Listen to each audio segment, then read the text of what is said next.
عاملين ايه؟ وحشتوني. بقالنا كتير ما اتكلمناش وانا قعدت كده قدام الموبايل واتكلمت. النهارده هنتكلم عن ازاي ننظم وقتنا في الفترة الأخيرة من ثانوية عامة، ودي يعني أهم فترة في ثانوية عامة. دلوقتي احنا هنتكلم عن حاجة. أول حاجة ازاي ننظم وقتنا. مطلوب منك تنام بعد العشاء، تصحى قبل الفجر، تبدأ تجهز فطارك، تصلي، تقرأ قرآن وتبدأ مذاكرة. أهم حاجة الفترة دي ما ينفعش مذاكرتك تقل عن 12 ساعة. هتقولي ده عدد ساعات اوفر وانا ما بعديش ال6 ساعات، ولو عديتهم بيبقى بالعافية. اقولك لا معلش، ما ينفعش. انت قدامك في اليوم 24 ساعة. لو نمت 8 وذاكرت 12 هيبقى لسه قدامك 4 ساعات فاضيين. 12 ساعة مذاكرة دول يعني عشان الناس اللي بتنزل سنتر، هما يعني وقت السنتر ده من وقتهم عادي. يعني لو ما تقولش بذاكر 6 ساعات وكل دروسي سنتر ومش عارفه ايه. انما بتاع الاونلاين برضو من انت وقت الشرح ده برضو عادي من ال 12 ساعة. فانا بتكلم دلوقتي ما ينفعش وقت مذاكرتك يقل عن ال 12 ساعة.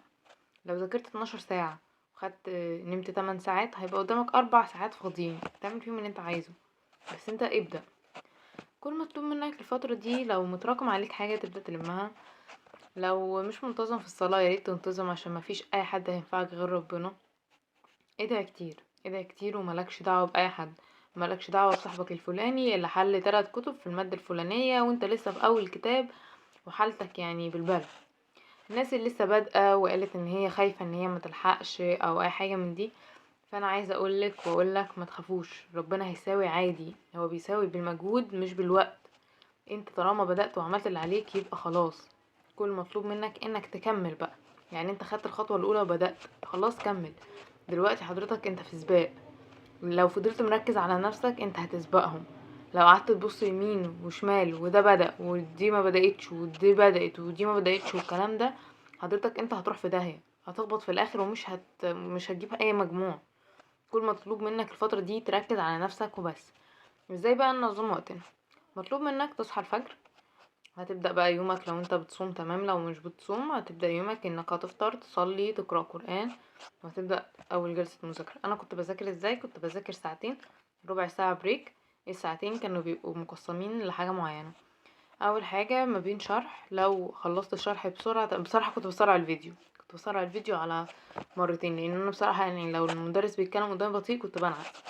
فهو كنت بسرع الفيديو على سرعة اللي هو مرتين دي. تمام. كنت بتفرج على الشرح. خلصته في الساعتين تمام. ما خلصتوش باخد البريك بتاعي، بعد كده اخلص الشرح في الساعتين اللي بعدهم وابدا حل. كنت بذاكر ازاي اصلا؟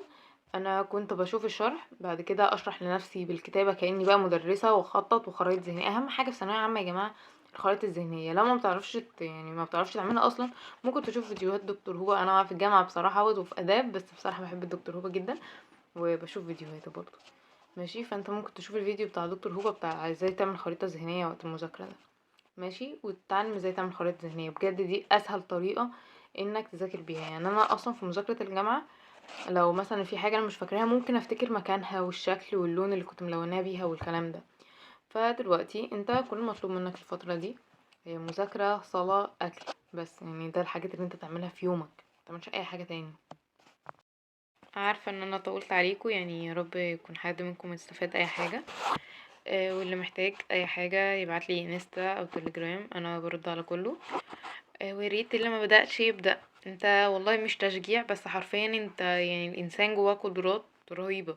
فانت لو صدقت في نفسك هتبدأ عادي. بلاش نعلق شماعة فشلنا على اي حاجة تانية. ابدأ وسيبها على ربنا. سلام.